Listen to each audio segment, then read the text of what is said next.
A superfície externa de uma parede de concreto com 0,2 metros de espessura é mantida a uma temperatura de menos 5 graus Celsius, enquanto a superfície interna é mantida a 20 graus Celsius.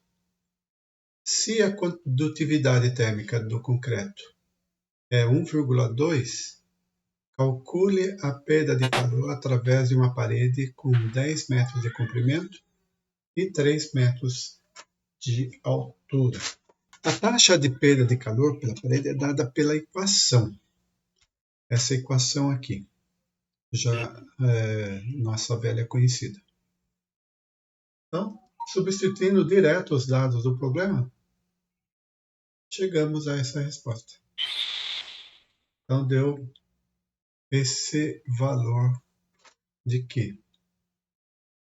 4.500 joules por segundo, ou 4.500 watts.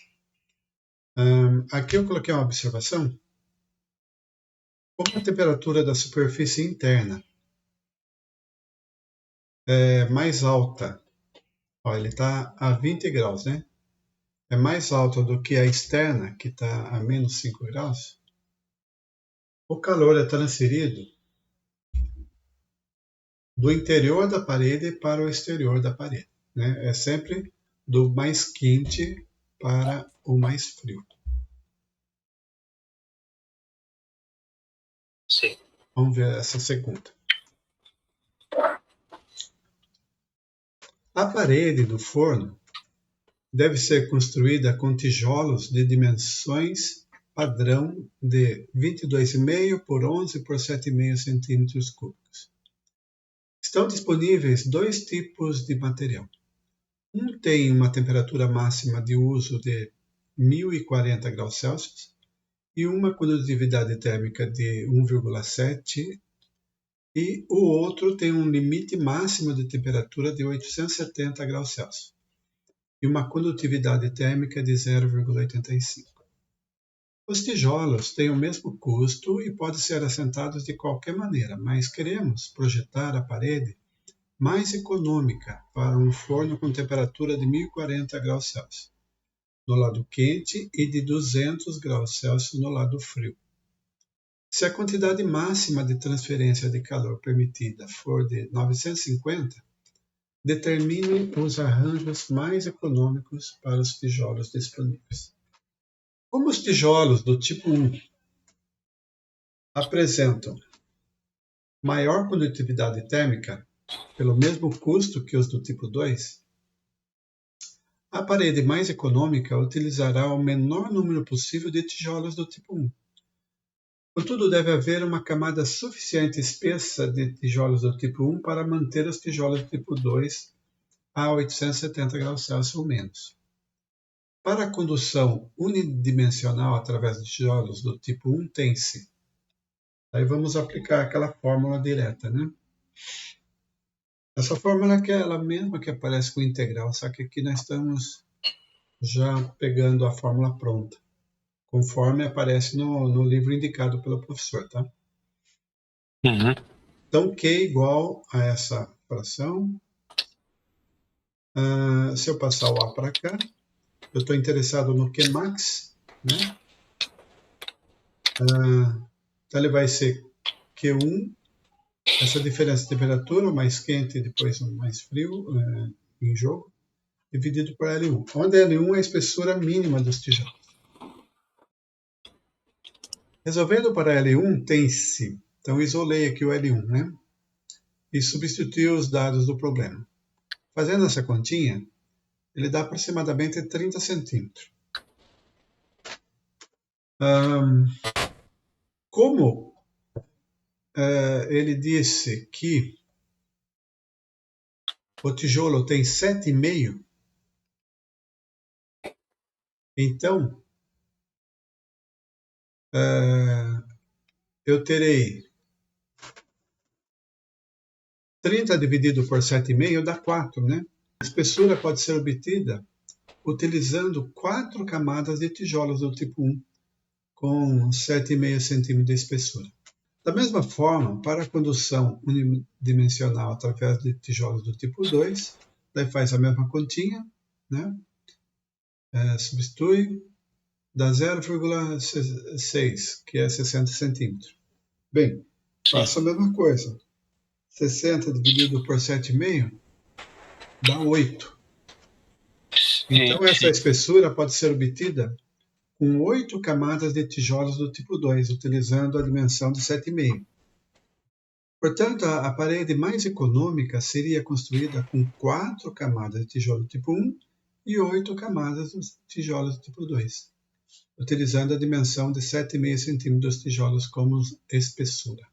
Uma mistura de 50 mol por hora contendo 60% molar de amônia e 40% molar de água, a 5 graus Celsius, é alimentado em um evaporador, onde é aquecido até 30 graus Celsius.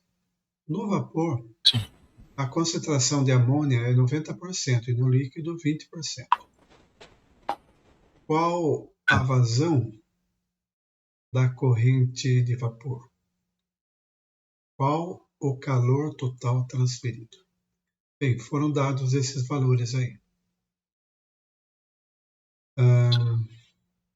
Para determinar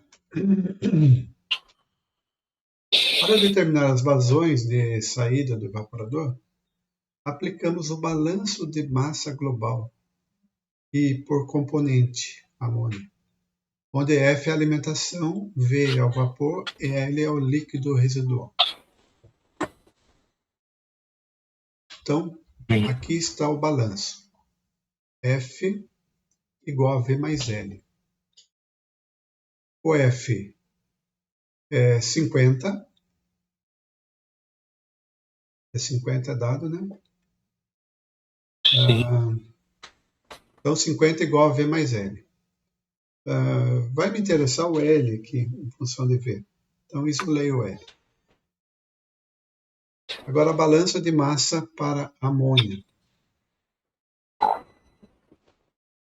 Nós temos que F vezes EDF é igual a V vezes YdV mais L vezes XdL.